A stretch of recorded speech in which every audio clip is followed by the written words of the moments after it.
Graça e paz de Jesus Cristo. Estaremos dando início agora à nossa segunda aula da Escola Bíblica de Jovens, aula de número 2. E o tema desta aula é preguiça, desperdício de tempo. Em resumo, o que iremos ver hoje é uma continuação da aula anterior, pois o foco desse trimestre é o nosso comportamento, a nossa posição em relação ao tempo. O tema desse trimestre é tempo para todas as coisas.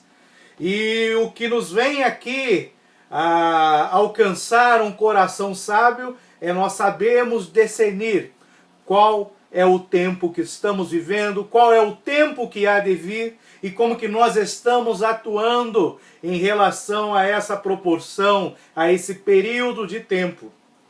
Então, preguiça, desperdício de tempo, a aula de hoje. Em síntese, para ficar mais fácil, nós temos várias formas para aproveitar bem o tempo ou para desperdiçá-lo. Quando nós sabemos aproveitar bem o tempo, consequentemente estamos cumprindo com a vontade de Deus para as nossas vidas. Quando nós estamos desperdiçando o nosso tempo, nós estamos fora da vontade de Deus.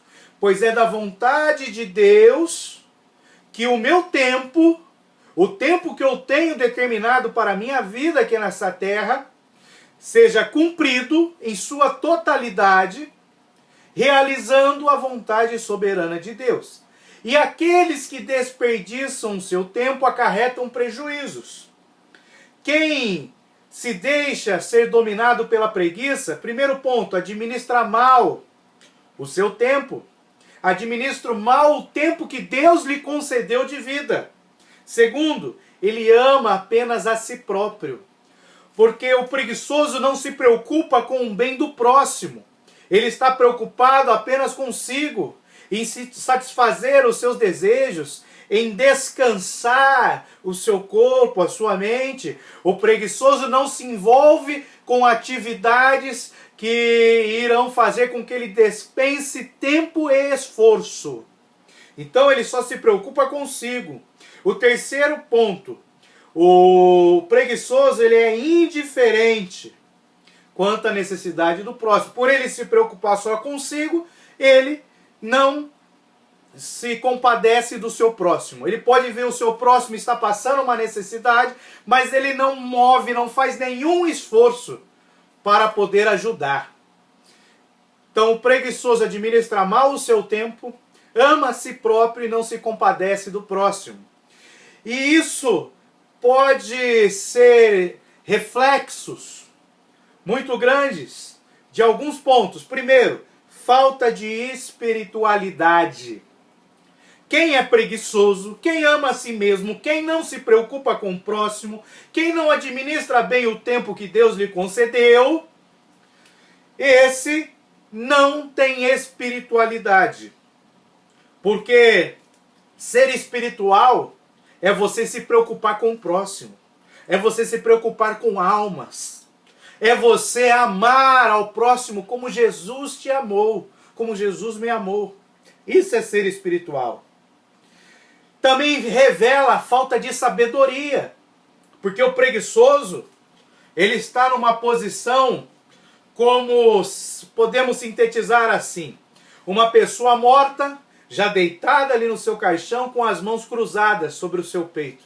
Essa é a foto de um preguiçoso. Então, quem está morto não adquire sabedoria. Quem está morto não cresce na graça, muito menos no conhecimento. E uma das coisas mais importantes, o preguiçoso não tem propósitos na vida. Vamos fazer um teste? Qual o seu objetivo de vida?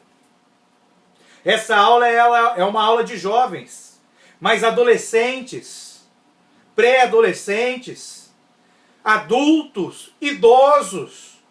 Eu pergunto para todos, qual é o seu objetivo de vida? Qual é o seu propósito de vida? Se você não tem um propósito claro e determinado, você está fora da vontade de Deus. Porque em Eclesiastes 3 diz que Deus tem propósito para tudo nessa vida. E quando Ele te deu o fôlego de vida, Ele te deu propósitos. E você tem que ter esses propósitos bem firmes no seu coração. Se alguém te perguntar o que você quer ser daqui a 5 anos, o que você quer alcançar daqui a 5 anos, daqui a 10, daqui a 15, amanhã, quais são os seus objetivos, os seus propósitos, isso tem que estar bem claro na ponta da sua língua. Qual é o maior objetivo da sua vida? Tem que estar bem claro quando alguém te perguntar. E eu vou te ajudar. Se você já entregou sua vida a Jesus Cristo, o maior objetivo, o maior propósito da sua vida é chegar no céu. E saiba que se for esse o seu propósito, o diabo, o inimigo das nossas almas, vai fazer de tudo para te impedir. Por isso que nós não podemos ser preguiçosos. Nós temos que lutar contra esse mal, que é um mal que vem sendo, é uma herança da nossa natureza pecaminosa. Porque Deus, quando criou o homem, criou Adão, Ele o colocou ali sobre o jardim do Éden, lá em Gênesis 1, 28, Deus dá uma ordem. E deu várias atribuições para Adão cumprir. Adão, só porque estava no paraíso, não ia ficar ali parado, olhando a vida passar, não. Deus botou o homem para cuidar do jardim, para trabalhar. Não era para ser preguiçoso. E quando o homem cumprisse com a vontade de Deus, trabalhando, buscando cada dia mais se relacionar e conhecer a Deus, automaticamente ele estaria cumprindo com a vontade de Deus. Então você tem que ter propósitos claros na sua vida. E o interessante é, você tem um propósito? Glória a Deus, é o primeiro passo. A segunda pergunta é, a primeira, você tem um propósito? A segunda é, o que você está fazendo agora para que esse propósito se cumpra lá na frente? Então, você pode perguntar para um adolescente e ele fala assim, qual o seu propósito de vida? Ele fala, eu quero ser um advogado. Meus pais são advogados, meus tios, minha família, todo mundo é advogado. Eu quero ser um advogado. Aí a segunda pergunta é, tá, você já tem um propósito que é de ser advogado. A segunda pergunta, o que você está fazendo agora para ser um advogado? Ele pode responder assim, não, eu estou estudando ensino médio, né, estou fazendo o normal. Então se você está fazendo o normal, você vai ser um advogado normal. Agora, se você está fazendo além das expectativas, se você está fazendo além daquilo que é normal, você estará excedendo. Você estará trabalhando para alcançar um grau de excelência. Então, se você é um adolescente e quer ser um advogado, você já tem um rumo, você já tem um futuro, um objetivo, você tem um propósito. Mas a pergunta, o que você está fazendo agora? Então você já teria que investigar do que se trata a matéria de direito, quais são as disciplinas que são estudadas, quais os livros de apoio que eu já posso ler hoje para eu ir me preparando. Eu já poderia ver como que um advogado trabalha e ir cada vez mais adquirindo conhecimentos, me preparando para quando chegar o momento eu estar além das expectativas. E com Deus é assim também. O nosso maior propósito é chegar no céu. Aí Deus te pergunta, o que você está fazendo agora para chegar no céu? Porque nós não sabemos nem o dia e nem a hora que nós iremos chegar no céu. Mas nós sabemos que nós iremos. Aí Deus pergunta, o que você está fazendo agora? Porque o nosso Deus, Ele não é o Deus do passado nem Deus do futuro. Ele é um Deus do presente.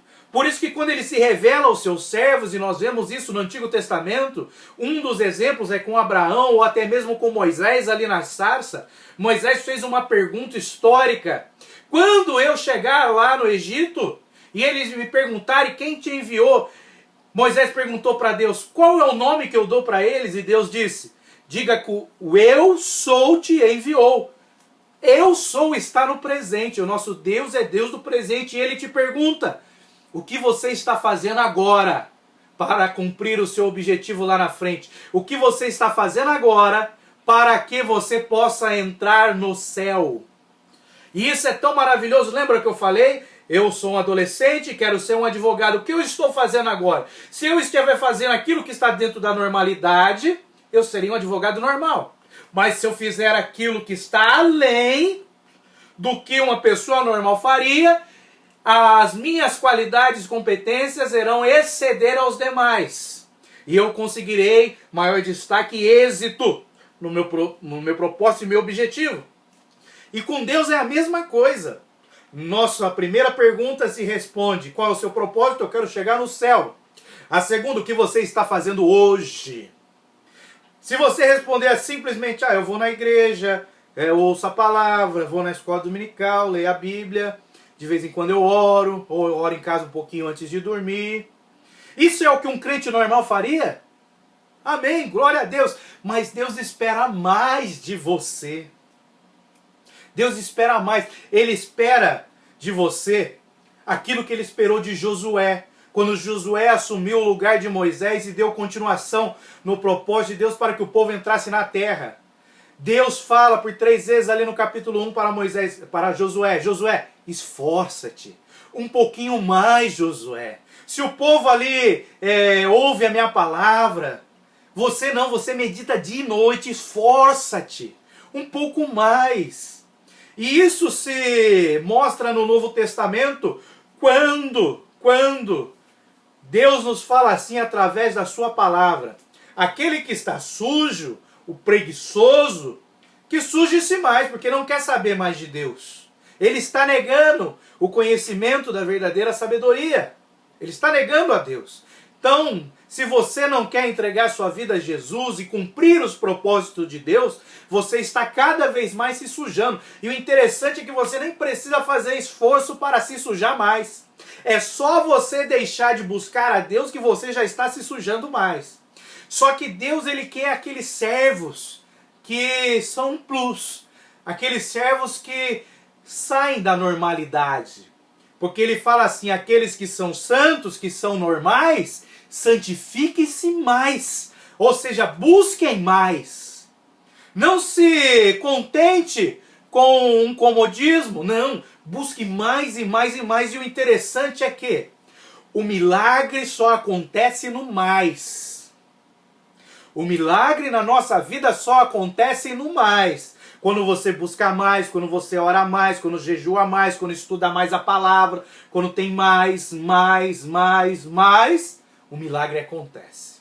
Então é isso que Deus espera para as nossas vidas. Ele espera o mais. E nessa lição nós vamos combater a preguiça. E a preguiça é um mal. É um mal que tem que ser combatido. E tudo que é mal tem de origem diabólica. E o diabo quer de todas as formas que nós sejamos preguiçosos. Porque Jesus disse: eu sou o caminho, a verdade e a vida. Ninguém vai ao Pai senão por mim. Então tem um caminho a ser perseguido. E lá na frente Paulo fala: Jesus é o caminho, andai nele. O preguiçoso fica parado, não anda. Então é muito importante que a preguiça não esteja presente em nossas vidas. Quer fazer um teste? Você tem uma missão nessa vida. E essa missão não é você que escolhe, foi Deus que te deu. Você escolhe realizar ela ou não. Você tem uma missão nessa vida e não é você que escolhe essa missão. Porque Deus já te fez com essa missão. Você escolhe fazer ou não. Rejeitar ou cumprir a missão. Se você entregou sua vida verdadeiramente a Jesus Cristo, você tem uma missão nessa terra. Que essa missão é bem clara: adorar a Deus. Porque Deus criou o homem, tudo que tem fôlego, para que o adore. Mas como adorar a Deus? Adorar a Deus não é só cantar. Adorar a Deus não é só abrir a boca e dar um grito, não. Adorar a Deus tem alguns aspectos. Um dos primeiros e mais importantes tipos de adoração que nós temos chama-se obediência. O segundo tipo de oração nós vemos ali na mulher cananeia, Ciro-fenícia, que foi até Jesus, pois a sua filha estava sofrendo, atormentada, oprimida. E a palavra de Deus deixa registrado bem claro lá. Ela adorou a Deus dizendo: Senhor, socorre-me.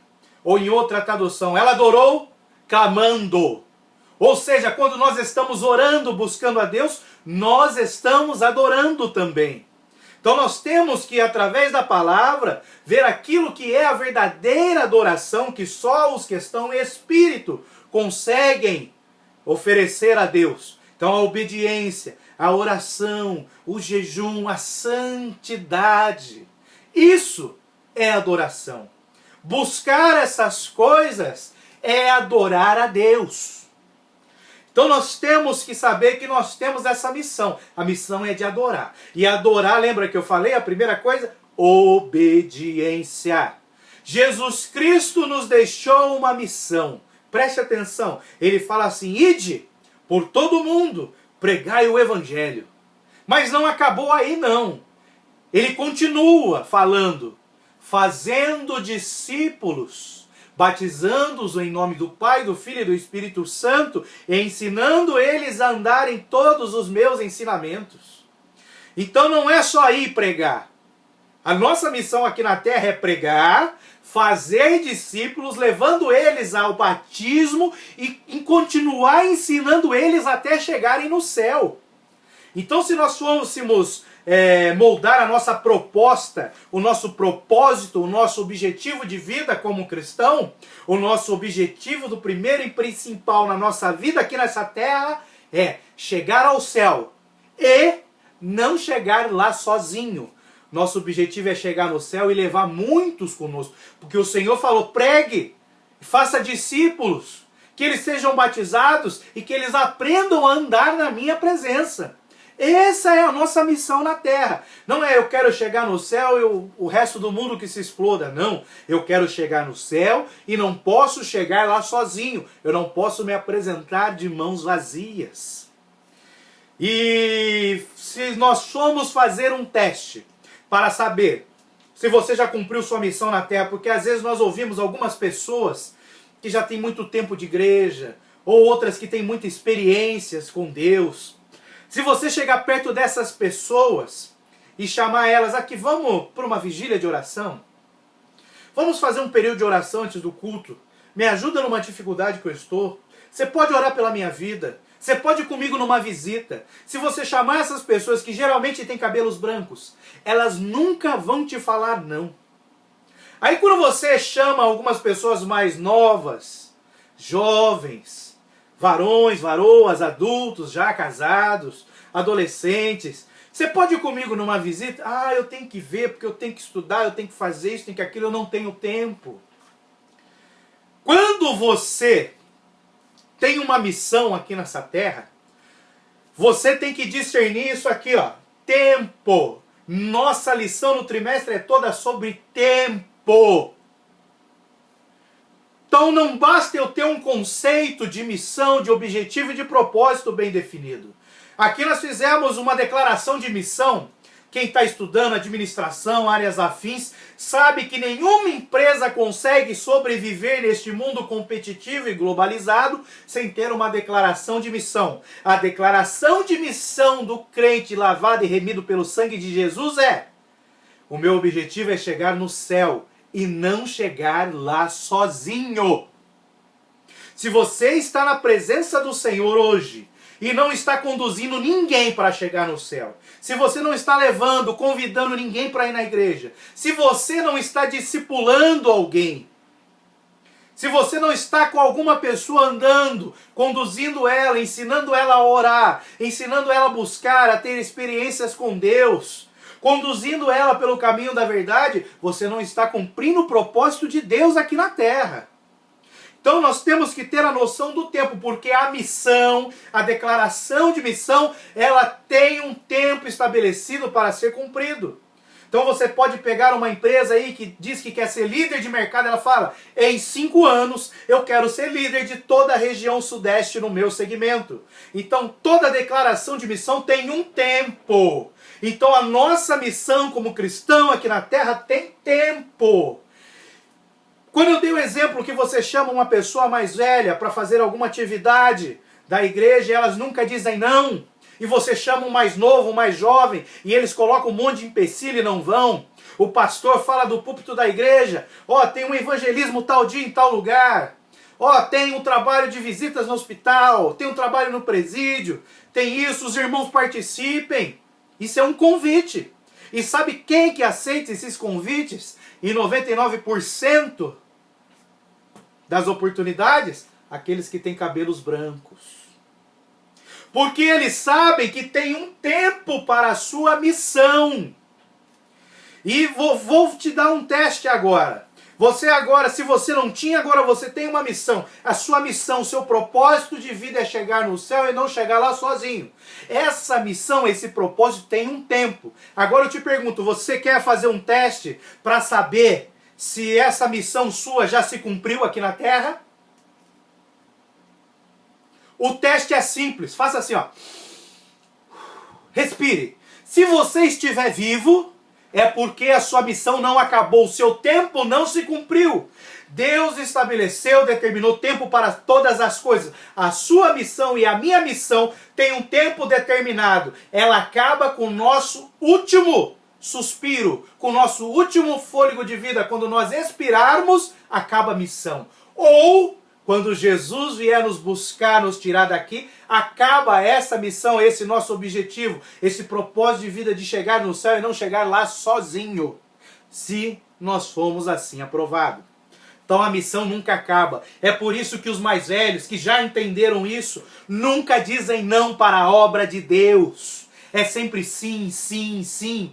Eu tenho como tutores meus pessoas de cabelo branco, com 70 e poucos anos de idade, 65, que quando eu chamo para fazer alguma coisa, eles nunca dizem não.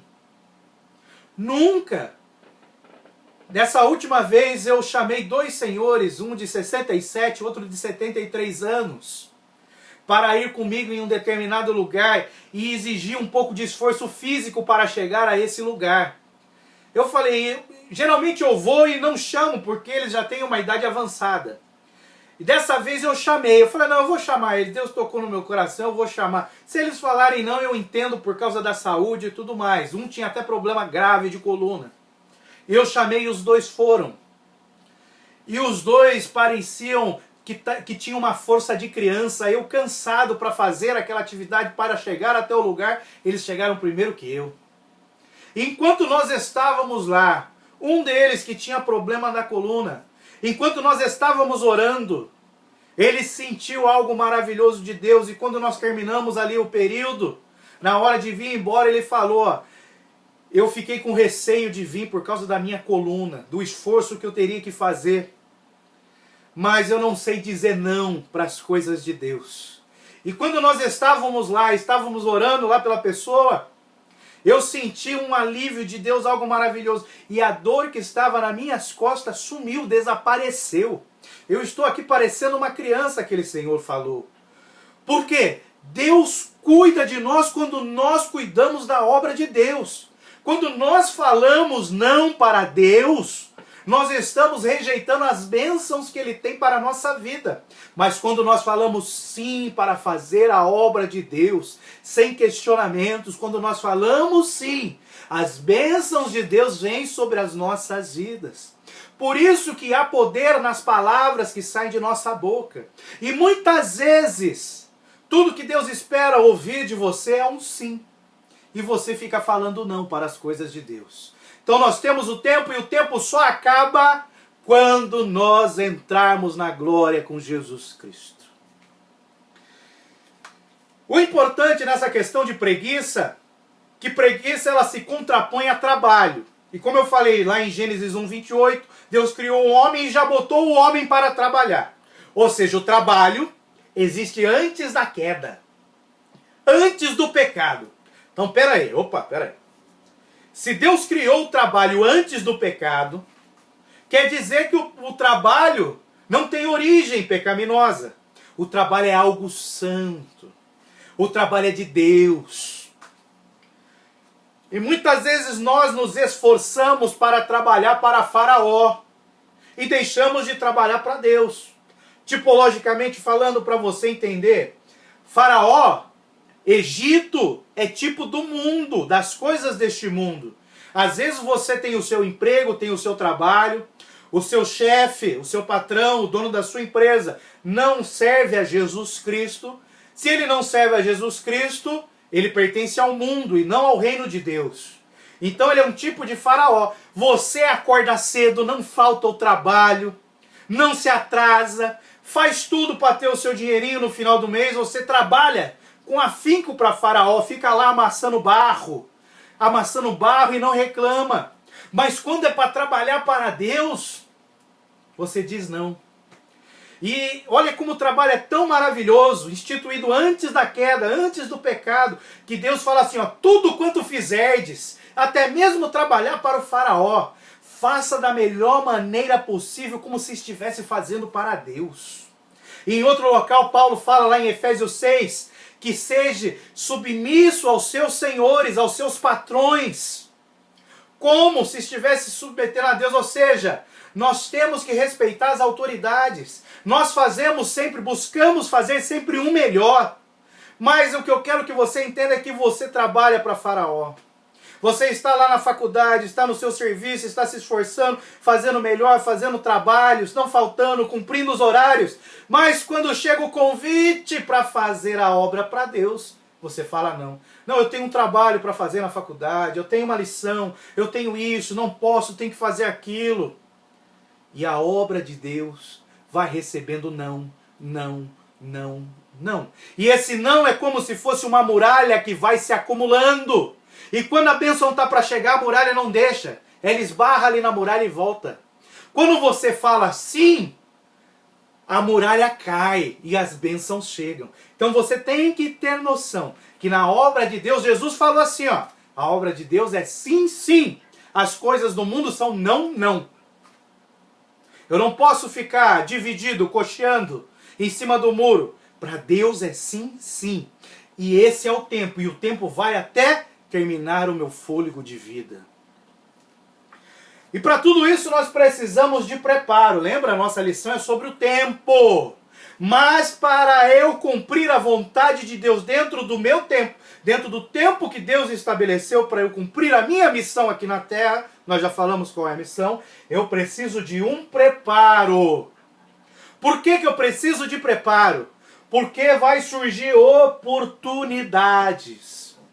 Na área administrativa, nós dizemos que quando nós fazemos um planejamento, nós temos que identificar 4 coisas. Primeiro, oportunidades. Segundo, ameaças. Agora deixa eu te perguntar, quem é que ameaça um crente? É o reino das trevas, é o diabo e seus demônios. Então a ameaça a gente já sabe que vem de todo quanto é canto.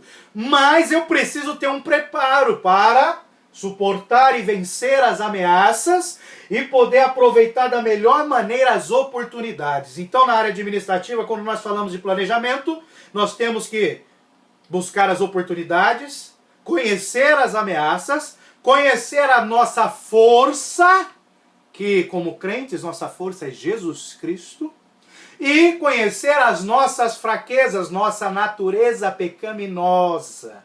Então eu me preparo para as oportunidades que vão surgir. Oportunidade para quê? Para eu ganhar uma casa nova? Oportunidade para um carro novo? Não, não. Oportunidade para ganhar almas, para cumprir a minha missão dentro do tempo estabelecido por Deus para mim. Então eu tenho que a todo momento estar preparado para as oportunidades que vão surgir. É numa oportunidade dessa que uma pessoa vai te parar na rua e vai falar, você é crente? Você vai dizer, sim, eu sou. Você pode orar por mim que eu estou enfermo? E você ora. E Deus vai aproveitar essa oportunidade porque você já vinha se preparando. Dentro dessa oportunidade, Deus vai te usar para aquela pessoa ser curada. Para que a alma dela e outras possam vir a se render a Jesus Cristo, possam vir a se converter através de um testemunho de vida. Mas para isso é necessário preparo.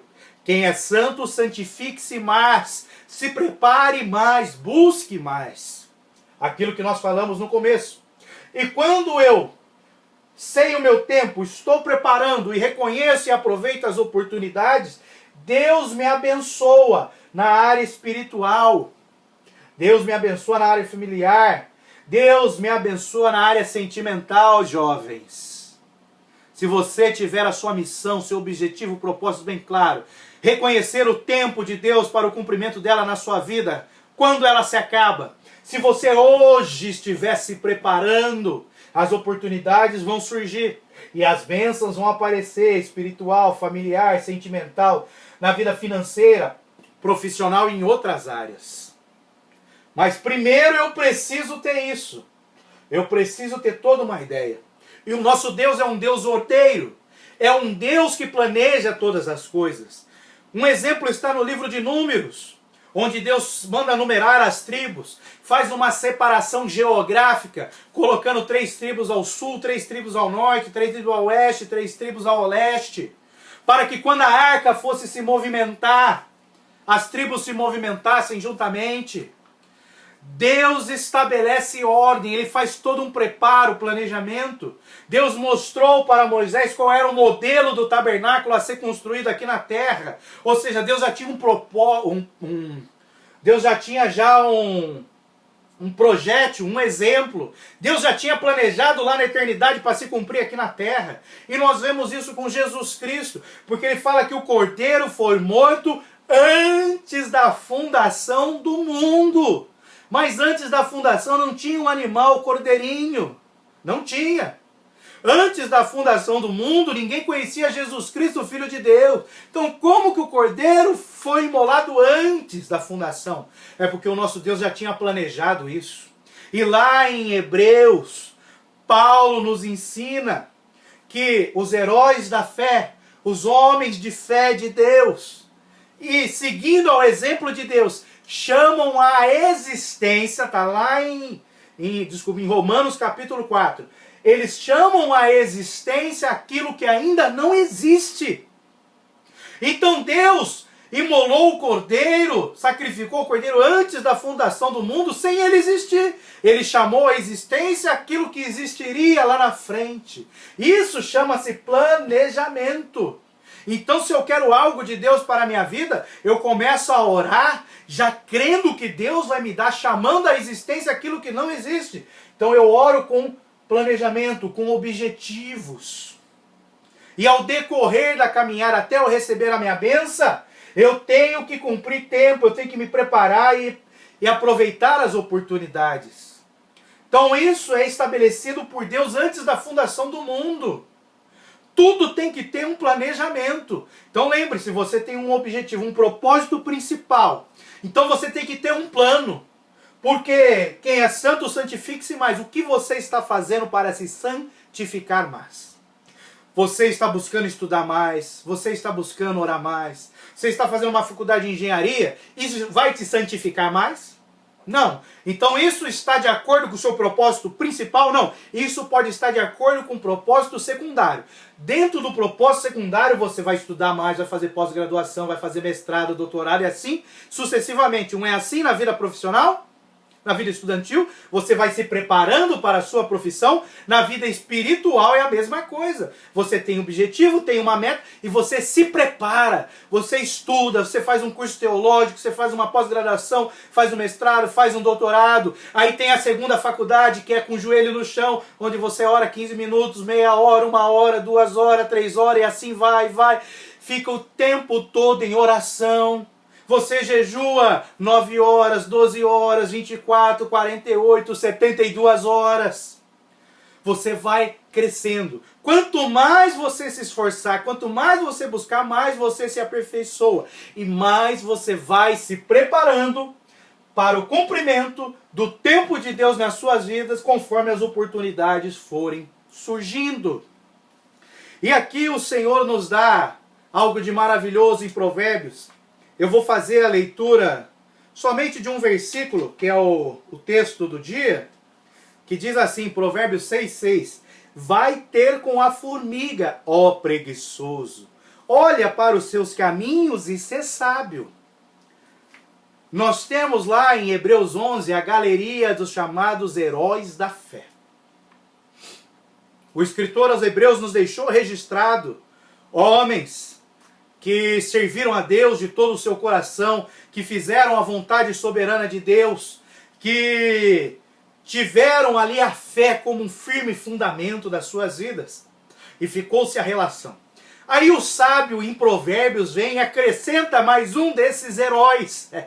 Na galeria dos heróis da fé, olha que coisa maravilhosa. O sábio nos ensina Ele fala, olhai para o exemplo das formigas. Vai ter com a formiga, ou seja, veja o exemplo. Vai lá onde a formiga está. Por quê? Os heróis da fé foram homens que tiveram suas histórias registradas na Bíblia Sagrada. Nós lemos a Bíblia e pela fé compreendemos e procuramos botar em prática aquilo que nos leva para o cumprimento dos nossos objetivos, que é chegar no céu. Mas as formigas, elas ainda existem hoje, elas existiam lá naquela época, milhares de anos atrás, e elas existem hoje. Então ele fala, vai ter com a formiga, com o morto eu não posso ter. Por isso que eu vejo através da palavra. Mas ele falou, você quer ter um exemplo vivo? Um exemplo vivo de fé, de perseverança? Vai ter com a formiga. Vai lá no formigueiro. Começa a olhar como que as formigas trabalham. É um exemplo vivo para as nossas vidas. Olha que coisa maravilhosa a Bíblia nos registra. Um exemplo de perseverança. E aqui o nosso texto é sobre isso. Ele fala, preguiçoso, vai ter com a formiga, aprende com ela. Olha para os seus caminhos e seja sábio. Porque nós precisamos de exemplos para sermos sábios. Jesus Cristo veio a esse mundo e é o nosso sumo exemplo. Nós temos que olhar para Ele, porque nós vemos em Jesus Cristo as características da formiga, que o sábio falou lá em Provérbio, cerca de 1000 anos antes do nascimento de Jesus, aproximadamente.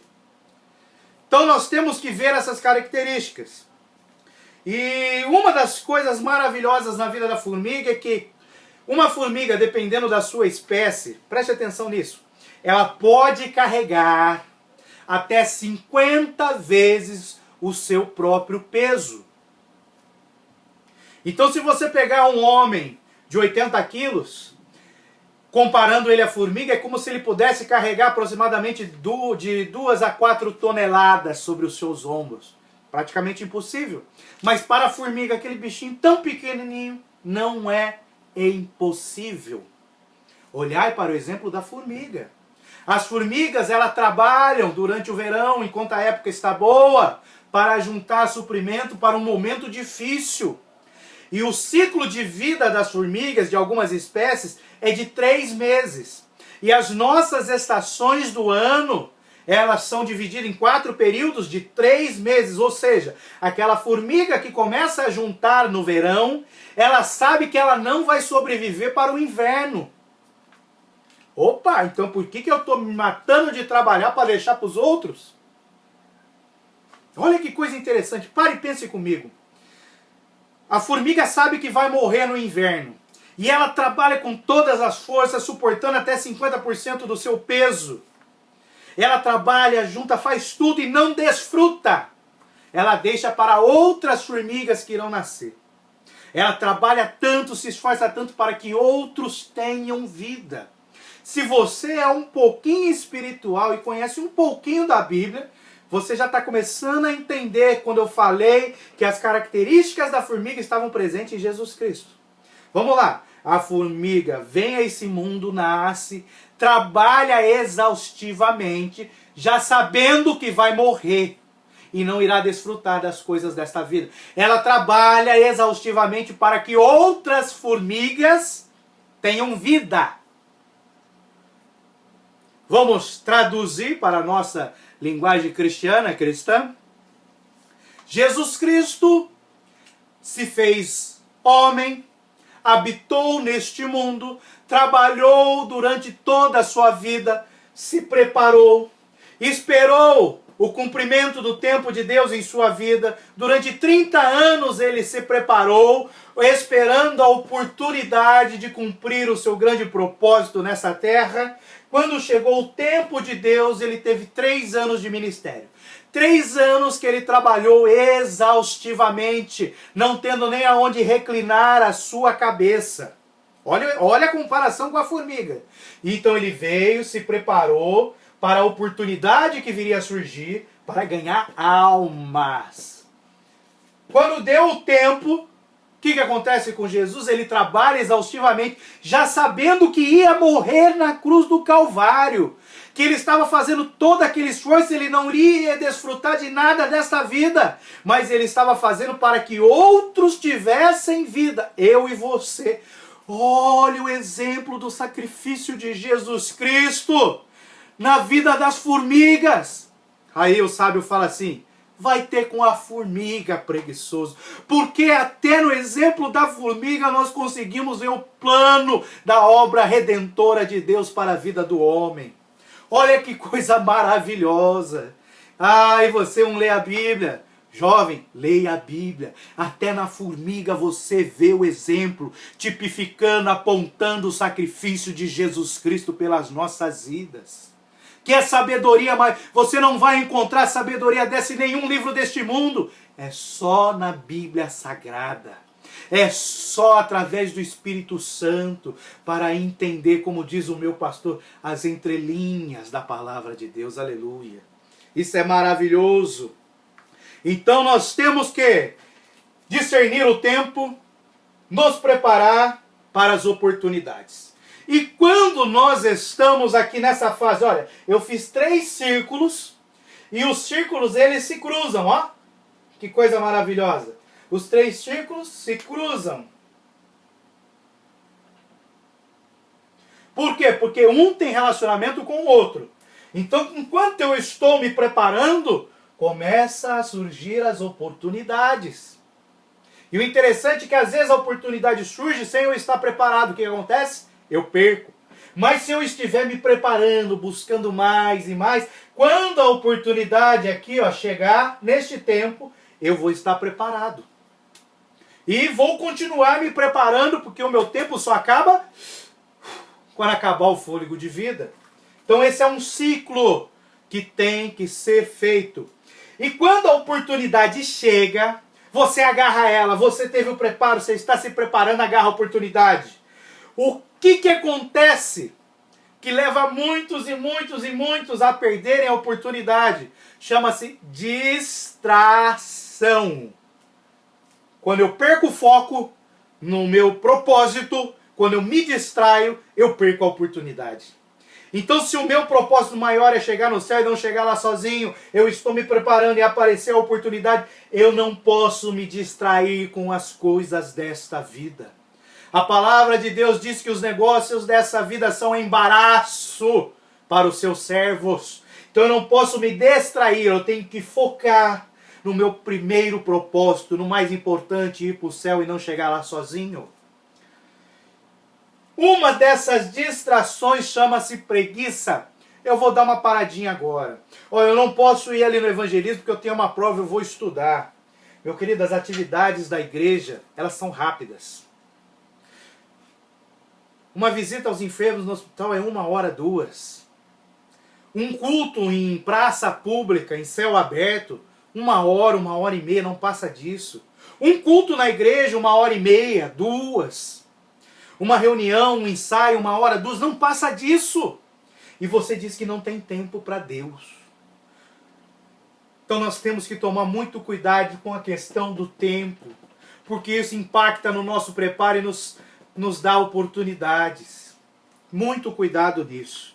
Então nós temos aqui o exemplo da formiga, que ela tem uma sabedoria, ela tem um tempo determinado para fazer as coisas, ela tem todo o preparo de ajuntar alimentos no verão para enfrentar o inverno, para que ela possa ter oportunidade. E aquelas que têm seu ciclo de vida menor, aproximadamente 3 meses, aproveitam ao máximo o seu tempo, preparando todas as coisas para que outros tenham a oportunidade de ter vida. Que é isso que nós temos que fazer enquanto estivermos na terra. Nós temos que preparar, aproveitando da melhor forma o tempo, para dar oportunidade para que outros tenham vida e vida em abundância. Essa é a vontade de Deus. Aleluia. Outra coisa maravilhosa que também nos espera na formiga. A formiga não vive sozinha, ela vive em grupo. E ela, como eu disse, ela prepara todas as coisas para que outras tenham vida. Ou seja, uma formiga vive em função da outra. Se você vê algumas formigas caminhando junto, carregando folhas, e passa ali um animal, vamos supor um cachorro, e as formigas se dispersam, mas uma continua ali com aquela sua folha quase caindo. Observe, as demais formigas, elas fugiram. Elas voltam para ajudar aquela a carregar a sua folha. Ou seja, elas trabalham em união. Elas vivem uma em função da outra.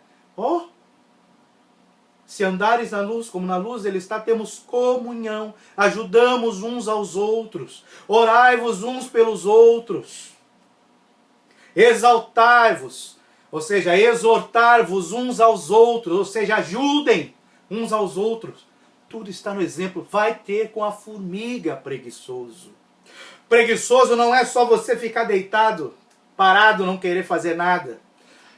A preguiça está na mente. Está em você desenvolver seu raciocínio, sua capacidade intelectual. Porque quanto mais você busca a sabedoria, quanto mais você estuda, mais algo maravilhoso vai acontecer.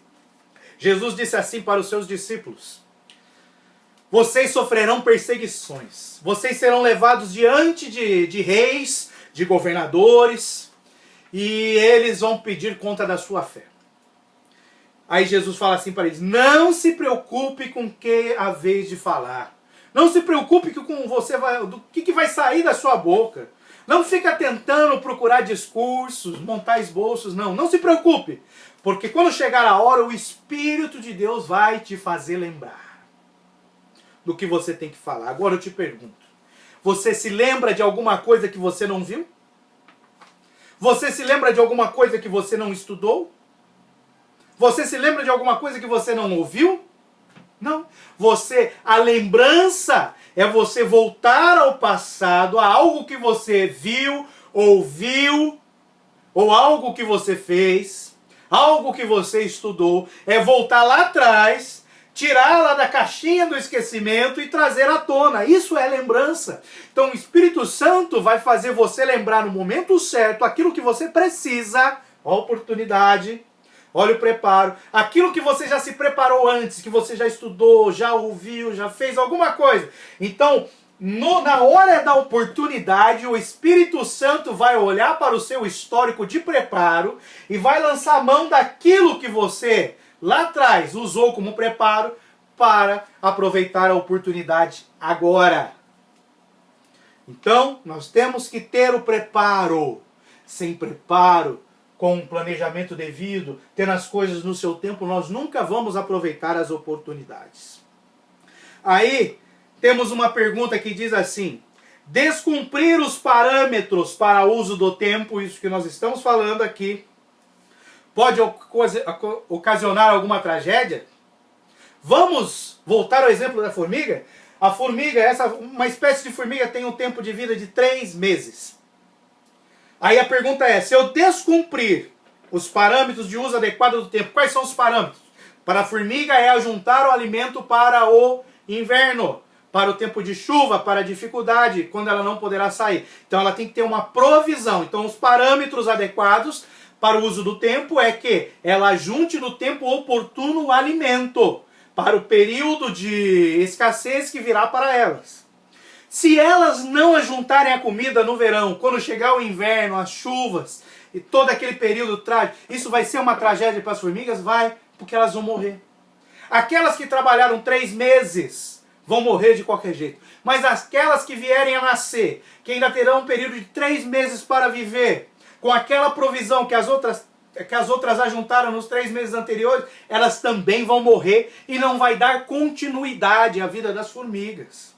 Então, se eu não cumprir o propósito de Deus na linha do tempo da minha vida, se eu não estiver me preparando e eu não souber aproveitar as oportunidades no tempo oportuno, isso vai ser uma tragédia, porque vai gerar morte espiritual para mim e para aqueles que eu poderia estar dando testemunho e trazendo para a presença de Deus. Então gera tragédia para as nossas vidas não saber aproveitar o tempo.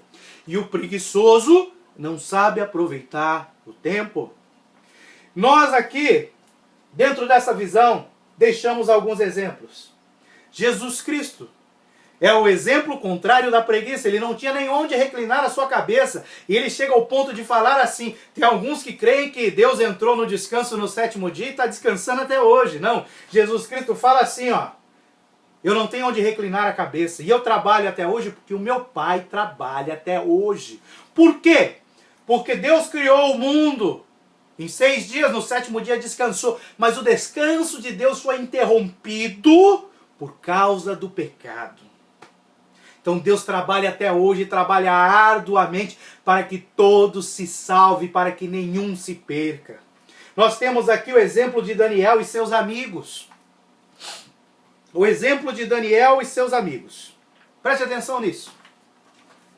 Daniel e seus amigos foram tidos como participantes ali da realeza de Judá. Ou seja, eram jovens capazes que se destacaram quando os babilônios vieram levar eles cativos. Esses 4, Daniel e seus 3 amigos, eles se destacaram em conhecimento.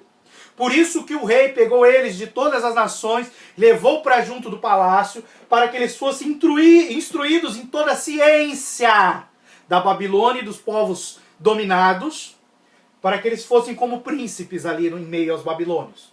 Então eles, enquanto estavam em Judá, eles estavam se preparando.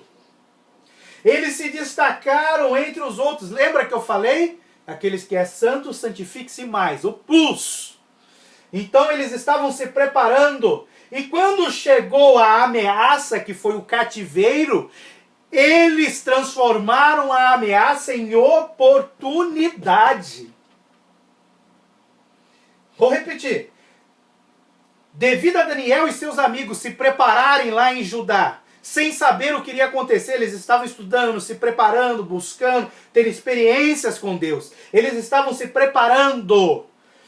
Não apareceu uma oportunidade, mas apareceu uma ameaça terrível, o cativeiro babilônico. Mas por eles terem preparo, a ameaça se transformou em oportunidades. Qual era o principal objetivo da vida de Daniel? Qual era o propósito da sua vida? Chegar no céu. Como que ele fazia isso nos seus dias? Uma das formas, orando 3 vezes ao dia. Então meu objetivo é chegar no céu. O que eu estou fazendo hoje para isso? Eles se preparavam, eles oravam. Então nos seus dias atuais eles se prepararam para algo que estava por vir.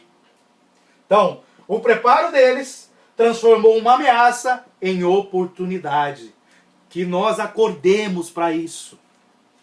Nós temos José no Egito, que viu em meio a uma ameaça terrível de fome vinda sobre a terra, mas ele tinha todo um preparo espiritual.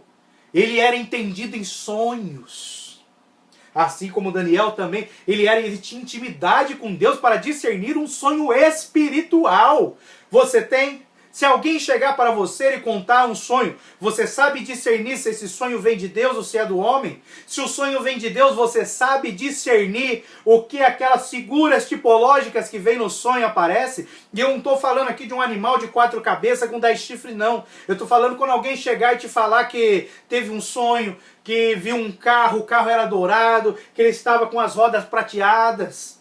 Você saberia discernir esses detalhes? O que o sonho representa? Daniel soube. José soube porque o padeiro disse que estava com 3 cestos sobre a cabeça e as aves vinham comer. E Daniel falou, os 3 cestos são 3 dias. E as aves fala da sua morte, porque as aves vão vir comer a sua carne. Então nós temos que saber discernir. Para isso é preciso ter preparo. Preparo. Para quando a ameaça vir da fome sobre o Egito, sobre toda a terra, sobre toda a humanidade, o meu preparo fazer com que essa ameaça se transforme numa oportunidade de eu sair da cadeia, de eu sair de uma posição embaixo e ser exaltado por Deus. Por isso que aqueles que se humilham serão exaltados. Por isso que os menores alcançarão coisas maiores. A palavra de Deus é maravilhosa. Nós temos Abraão. Abraão sai da sua terra e da sua parentela. Vai para uma terra. Abraão saiu da terra sem saber para onde ia e cultivou uma vida de comunhão com Deus, de obediência. Ele se preparou e teve a oportunidade de ter um filho com 100 anos de idade. E esse filho, Isaque, ser chamado como filho da promessa e da descendência dele, vinha o Messias que salvaria o mundo. Olha que coisa maravilhosa. A viúva pobre de Elias. A viúva não tinha mais condição, não tinha mais nada. Mas ela tinha uma botija ainda. Então nós temos que ter um preparo para quando as ameaças chegarem, eu saber aproveitar a oportunidade. É o tempo, é a aula de hoje. Mas o preguiçoso nunca vai sair da sua terra e da sua parentela. O preguiçoso vai viver eternamente ali na cadeia como um coitadinho. O preguiçoso nunca vai se preparar. Nunca vai buscar conhecimento. O preguiçoso não gosta de trabalhar. O preguiçoso não tem reservas. Então, o que Deus fala para a nossa vida é: vai ter com a formiga, preguiçoso. Oh, aleluia. Aí temos um outro pensamento aqui. Como estimular pessoas a se envolverem em atividades para o futuro? Pô, mas você está usando termos muito administrativos, né, hoje? Como usar? É porque a administração se baseia na Bíblia, porque Deus é o maior administrador de todos os tempos. Deus projetou a terra, Deus criou a terra, Deus sustenta a terra.